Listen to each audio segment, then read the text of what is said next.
താലപ്പൊലി കൊടിയേറിയതോടെ അനുഷ്ഠാന കലയായ പൂതൻതിറയുടെ ചമയങ്ങൾ ഒരുക്കുന്ന തിരക്കിലാണ് വജ്ര ജൂബിലി ഫെലോഷിപ്പ് ജേതാവ് സുധി ഉണ്ണികൃഷ്ണൻ. പൈതൃകമായി കൈമാറി വന്ന കലാരൂപത്തെ കൈവിടാതെ കാക്കുകയാണ് ഈ ചെറുപ്പക്കാരൻ. പറക്കൂട്ടുകാവ് താലപ്പൊലി കൊടിയേറിയതോടെ തിരുവില്ലാമല എരവത്തൊടി തെക്കേ മുല്ലയ്ക്കൽ സുധി ഉണ്ണികൃഷ്ണൻ എന്ന കലാകാരനും തിരക്കിലാണ്. താലപ്പൊലി കൊടിയേറ്റം കഴിഞ്ഞതോടെ ദേശനടത്തമെന്ന ആചാരത്തിനായി പൂതൻതിറ കലാരൂപത്തിന്റെ ചമയമൊരുക്കുകയാണ് ഈ ചെറുപ്പക്കാരൻ. തലമുറകൾ കൈമാറി വന്ന അനുഷ്ഠാന കലയെ കൈവിടാൻ ഒരുക്കമല്ലെന്നതാണ് സുധിയുടെ നയം. ലക്ഷങ്ങളാണ് ഒരു പൂതം നിർമ്മിക്കുവാൻ ആവശ്യമായി വരുന്നത്. സുധിക്കൊപ്പം സഹകലാകാരന്മാരും കുടുംബാംഗങ്ങളും പൂർണ്ണ സഹകരണമായുണ്ട്. ലിംക ബുക്ക് ഓഫ് റെക്കോർഡും ഇന്ത്യൻ ബുക്ക് ഓഫ് റെക്കോർഡും കേരള സർക്കാരിന്റെ വജ്ര ജൂബിലി ഫെലോഷിപ്പും കരസ്ഥമാക്കിയിട്ടുണ്ട് ഈ കലാകാരൻ. പൂതൻതിറ എന്ന കലാരൂപം ജനകീയമാക്കുന്നതിൽ പ്രധാന പങ്കുവഹിച്ച സുധി ഉണ്ണികൃഷ്ണൻ കിഴക്ക് പടിഞ്ഞാറ് ശൈലികളെ കോർത്തിണക്കി തിറ മഹോത്സവത്തിൽ അവതരിപ്പിച്ചിട്ടുമുണ്ട്. സാമ്പത്തിക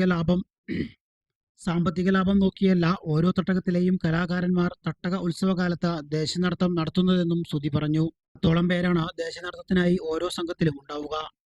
കൂലിക്കാശ് പോലും ലഭിക്കില്ലെങ്കിലും പുതുതലമുറ ഈ അനുഷ്ഠാന കലയെ കൈവിടില്ലെന്ന് തെളിയിക്കുകയാണ് ഈ ചെറുപ്പക്കാരൻ.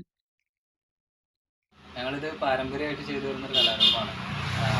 എന്താ പറയുക, അച്ഛൻ രാമൻ, അച്ഛൻ ഉണ്ണികൃഷ്ണൻ അത് കൈമാറ്റം ചെയ്തപ്പോൾ ഞാനും എൻ്റെ സഹോദരന്മാരുടെ മക്കളും അടക്കം ഞങ്ങളിപ്പോൾ പൂതൻതിറയ്ക്ക് പോകുന്നുണ്ട്. ഇത് നിർമ്മിക്കുന്നതിന് ഏകദേശം ഒരു പൂതം നിർമ്മിക്കുന്നതിന് ഏകദേശം 30,000-40,000 രൂപയോളം ചിലവ് വരുന്നുണ്ട്. ഒരു പൂതത്തിലേക്ക് 1.5 കിലോ പീലിയോളം ആവശ്യമാണ്.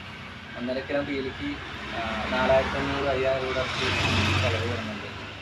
പിന്നെ ശാരീരികമായിട്ടുള്ള ഒരുപാട് അസ്വസ്ഥതകളൊക്കെ നേരിട്ടുകൊണ്ടാണ് ഞങ്ങൾ ഈ പരിപാടി നേരിടുന്നത്. കാരണം ബാക്ക് പെയിൻ പോലുള്ള അസുഖങ്ങളും നിത്യേന ഈ പരിപാടിക്ക് പോയി വേദന അനുഭവിക്കുന്നവരാണ് കൂടുതലും കലാകാരന്മാർ.